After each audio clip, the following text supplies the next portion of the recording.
Idukki government medical കോളേജിൽ വിദ്യാർത്ഥികൾ ഇന്ന് പഠിപ്പ് മുടക്കി. അവസാന വർഷ വിദ്യാർത്ഥികളാണ് വിവിധ ആവശ്യങ്ങൾ ഉന്നയിച്ച് സമരം നടത്തിയത്. ആദ്യ വർഷം ഉന്നയിച്ച ആവശ്യങ്ങൾ പോലും പഠനം പൂർത്തിയാക്കേണ്ട അവസാന വർഷത്തിലും അധികൃതർ സാധ്യമാക്കിയിട്ടില്ലെന്നാരോപിച്ചായിരുന്നു വിദ്യാർത്ഥികളുടെ പ്രതിഷേധം. മറ്റ് മെഡിക്കൽ കോളേജുകളിലെ കുട്ടികൾ എല്ലാവിധ അടിസ്ഥാന സൗകര്യങ്ങളോടും കൂടി പഠനം പൂർത്തിയാക്കുമ്പോൾ ഇടുക്കി മെഡിക്കൽ കോളേജിലെ വിദ്യാർത്ഥികൾക്ക് അവസാന വർഷവും ആവശ്യമായ പ്രധാനപ്പെട്ട പല ലാബുകളും ഓപ്പറേഷൻ തിയേറ്ററുകൾ പോലും ലഭ്യമായിട്ടില്ല എന്നാണ് വിദ്യാർത്ഥികളുടെ ആരോപണം.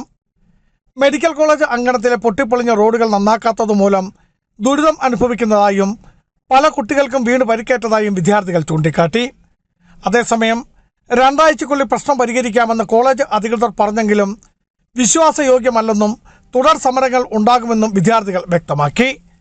ഫസ്റ്റ് ഇയറിലാണ് ഞങ്ങൾ ഫസ്റ്റ് ഇയറാണ് 2023 അവസാനത്തെ ഒരു സമരം നടത്തിയത്. ഇപ്പോൾ ഇത് കഴിഞ്ഞിട്ട് 2026 ആയ സാഹചര്യത്തിലും നമ്മൾ ആദ്യത്തെ വർഷം കൊടുത്ത സമരത്തിലെ ആവശ്യങ്ങൾ പോലും നമുക്ക് നടത്തി തന്നിട്ടില്ല. അപ്പോൾ ഇപ്പം തന്നെ നമുക്ക് നമ്മുടെ ബാച്ചായി ഇപ്പോൾ ഫൈനൽ ഇയർ ആയി കഴിഞ്ഞപ്പോൾ നമുക്ക് ഏറ്റവും കൂടുതൽ ആവശ്യമാണ് ഊറ്റി എന്ന് പറഞ്ഞൊരു സംവിധാനം. അപ്പോൾ നമ്മുടെ ഓപ്പറേഷൻ തിയേറ്റർ ഇതുവരെ ആയിട്ടില്ല. അപ്പോൾ ഫൈനൽ ഇയറിൻ്റെ പഠനത്തെ അത് പ്രതികൂലമായിട്ട് ബാധിക്കാനുള്ള സാഹചര്യം. ബിജു വൈശൻ പറമ്പിൽ, ഇടുക്കി വിഷൻ ന്യൂസ്, ഇടുക്കി.